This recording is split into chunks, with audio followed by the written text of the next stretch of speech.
Itong linggong ito, ang pagdiriwang natin yung solemnidad ng banal na katawan at dugo ng ating Panginoon. Tinatag niya ito ng huling hapunan kasi aalis na siya. Meron siya dapat iwan sa atin. Hanggang ngayon, iniwan niya sa atin yung banal na katawan at dugo sa itsura ng tinapay sa kanang araw. Pero yung sa kwento, ang pinag-uusapan natin yung tinuruan sila ni Jesus, dumating na yung gabi, hindi naman gabi, no? Parang kailangan yung oras na. Alam ni Jesus ang pangangailangan natin. Alam niya lahat yan. Alam niya na nagugutom yung mga tao. Kaya ang sabi niya sa mga disipulo niya, kayo magbigay ng pagkain. Sabi ng mga disipulo, pauwi na natin para hanap sila ng kakainin nila, hindi. Kayo magbigay ng pagkain. Anong meron sila? 5 tinapay at 2 isda. Tama ba? Ano ibig sabihin ito? Ano ibig sabihin ito? Siyempre ito, himala siya. Pinadami niya ito, nakakain yung 5,000 lalaki. Lalaki pa lang. Tapos may sobra na 12. May mga ibig sabihin. Pero hindi natin pag-usapan. Pag-usapan na lang natin kung ano yung konteksto natin.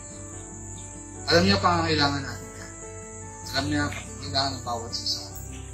Pero kung ano man ang meron tayo na may aalay sa ating Panginoon, gagamitin niyo yun para sa kakararami. Halimbawa, tayo, meron naman tayong oras at alam natin na may pangangailangan yung mga pamilya natin. Kaya asawa, kasi natin sa asawa. Nakikita mo hirap-hirap na sa gawain bahay, kaya meron racket, paano kung natin.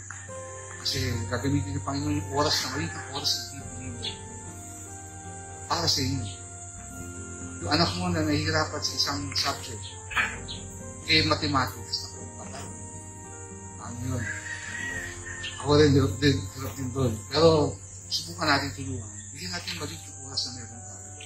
Yung minsan, hindi mo naman kailangan pagpahinga ng todo. Bigyan natin ang oras natin. Magulang, edad na. Kaya, kailangan mo yan. Ano pa pwede natin ibigay? Oras lang ba? Kakayanan? Anong kaya mong gawin na makakatulong sa kapitbahay? Yung iaalay mo sa ating Panginoon, gagamitin mo yun para sa pangangailangan ng iba, sa pangangailangan ng iba. Alam ko, medyo mahirap ang sitwasyon natin ngayon. Mahina ang trabaho natin. Pero hindi natin, pwede natin ibigay. Pare-pareho tayo. Pare-pareho tayo magsasitwasyon. Pero ang lahat ng ito dahil naniniwala tayo na paalalaguin niya ng ating Panginoon. Ano man yung maliit na meron tayo. So, huwag natin kalilimutan ang closing ko lang dito. Magtulungan tayo. Magtulungan tayo. Dahil lahat yan gagamitin natin para rin sa atin.